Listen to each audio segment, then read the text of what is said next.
Сәлем достар, бүгін сіздермен Казак Пост. Бүгінгі видео, яғни 1x Band, Alim секілді букмекерлік кеңселерде қалай жеңуге болады, сол жайында болады. Мен сіздерге бүгін бір сайтты көрсетемін, яғни Betting Time деп аталады, яғни Betting Insider деп аталады кейбір кезде. В общем, бұл сайт арқылы сіздер тек өздеріңіз анализ жасай аласыздар және бір уақытта бірнеше мың адаммен, яғни пікір алмасып, яғни өздеріңіз сөйлесіп сол адамдармен, былайша айтқанда, бір футбол көріп отқанда 1000 адаммен араласасыздар. Сол арқылы өздеріңіз тұжырымдама жасап, өздеріңіз былайша айтқанда точный анализ жасап жеңіске жете аласыздар. Так, бұл сайттың аты Betting Time деп аталады. Осы видеоның астында міндетті түрде ссылкасы болады. Уайымдамаңыздар. Так. Алғашқы страницасы осындай болады. Яғни бұл страницада қалай десем болады, әр адам өз пікірін жазған сол матч жайлы, яғни болатын матч жайлы. Мысалы, не үшін мысалы мына адамны 2-0-9 деген тікіпті, яғни total болчы 2-5 деген Манчестер Юнайтед деп. Және не үшін сондай болады, соның жайлы жазып қойған мысалы. Және адамдар соған лайк басады, және өздерінің пікірлерін жаза алады. Қарап отырсаңыздар. Яғни сіз осылай анализ жасай аласыздар. Бір жол, тағы бір жолы бұл жерде толығымен сол матчтың статистикасын көрсетіп бере алады. Яғни P1-ге қанша адам қанша пайыз тіккені, P2-ге қанша пайыз тіккені, сол жайлы, яғни 1x Bet'те жоқ кейбір нәрселер осыда бар. Яғни анализ жасауға толығымен көмектеседі, яғни өздеріңіз анализ жасап аласыздар бұда. Ең алдымен қалай кіру керек екенін көрсетейін. Мен көбінесе соцсеттер арқылы кіремін.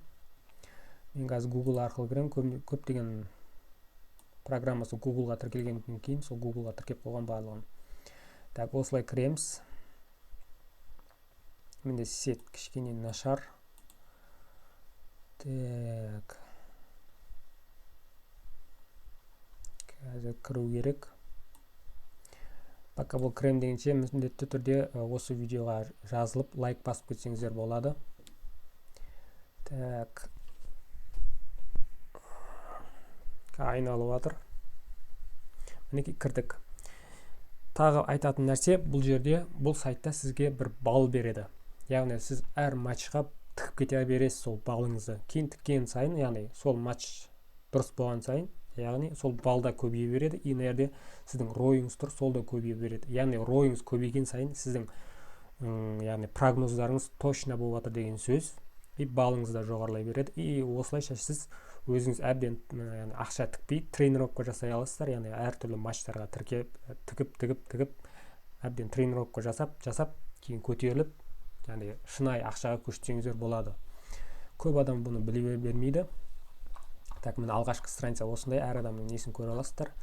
Нәрлер жаңағыдегі рой арқылы қай адам, яғни бас қатыстайтын адам қайсысы екенін соны да көре аласыздар. Мысалы, фантазиал деп тұр, соны былай кейін ашып қоя салайын, кейін көрсетемін статистикасын қалай көру керек екен. И лайв матч дейді, яғни қазір болып жатқан матчтар.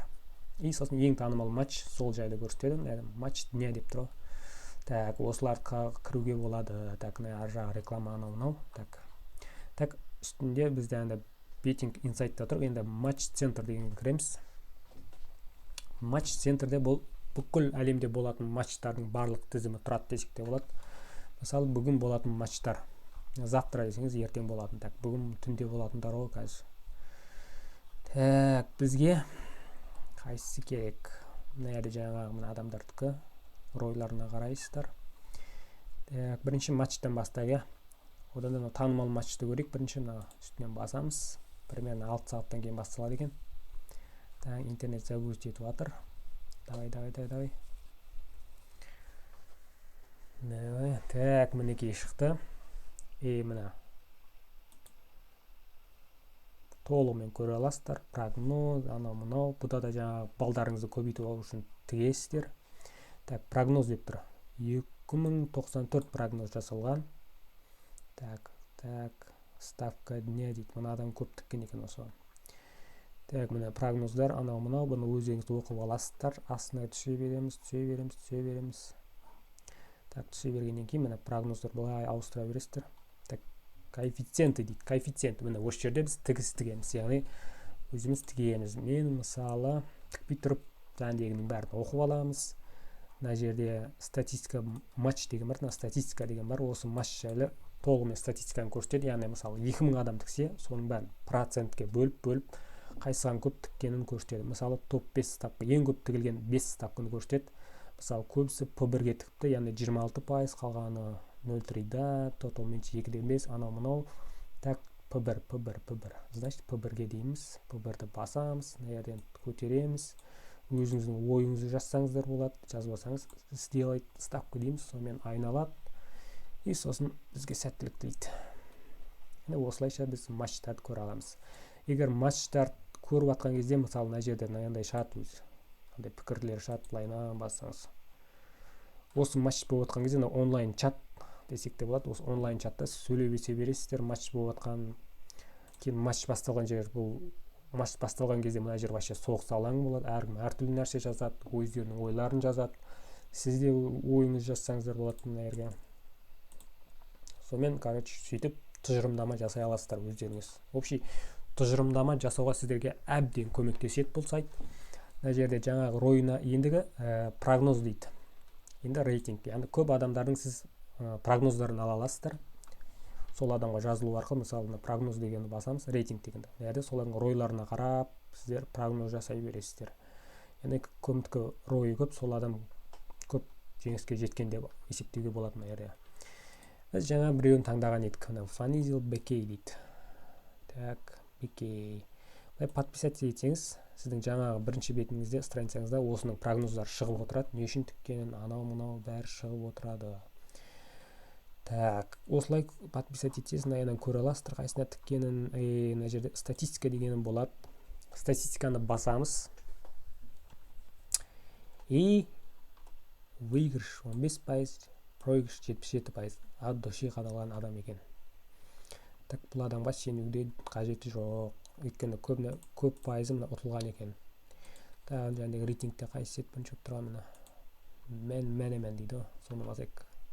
Ана адам көрі қызық сияқты осыныкі. Так, мен бұған жазылып қойған екен. Статистикасын қарайтын болсақ, қазір статистиканы бастым. Айналып жатыр. Так, статистика от міне 59% ұтқан, 36% қадалған. Қалған 2% қайтарылған, 2% неизвестный деймін. Міне осылай тұрады. Статистикасын көре аламыз. Яғни осы адамның прогноздарына сенуге болады. Осылайша сіздер өздеріңіздің прогноз жасауларыңызға көп көмектесетін сайт. Мен жаңа айтып кеттім, қалай жасау керек екен. Егер түсінбеген болсаңыздар, видеоны қайталап тыңдап көріңіздер, өздеріңіз шұқылап көріңіздер. Өте оңай сайт. Nerede bookmaker десеңіз, жаңағыдай БК-лардың көрсетеді өздері реклама ретінде. Так, менің нем бар, профилімдегі поиска жасаңыздар шығады, Казакпост деген. Так, менің статистикамды көрсеңіздер болады. Және де егер сіз точно прогноз жасайтын болсаңыз, бұларға партнерствоға кіруге болады, и әр подписаться еткен адам сайын сізге ақша беретін болады. Егер прогноздарыңыз көп болса, мен көп прогноз жасай бермеймін, сондықтан менің статистикасым төмен болуы мүмкін. Жоқ, нормаль, меніңкі 76% жеңіске жеткен, и 21% жеңілгем. Яғни осылайша прогноз жасау арқылы мен көбінесе жеңіске жеткен екем. Так, көре берсеңіздер болады. Мінекей осылай. Так, егер видео осылай сіздерге пайдалы болып ұнаған болса, міндетті түрде осы видеоға лайк басып кетіңіз, және каналға жазылуды ұмытпаңыз. Және комментарийға өз пікіріңізді жазуды ұмытпаңыз. Сонымен сау, саламатта болыңыздар.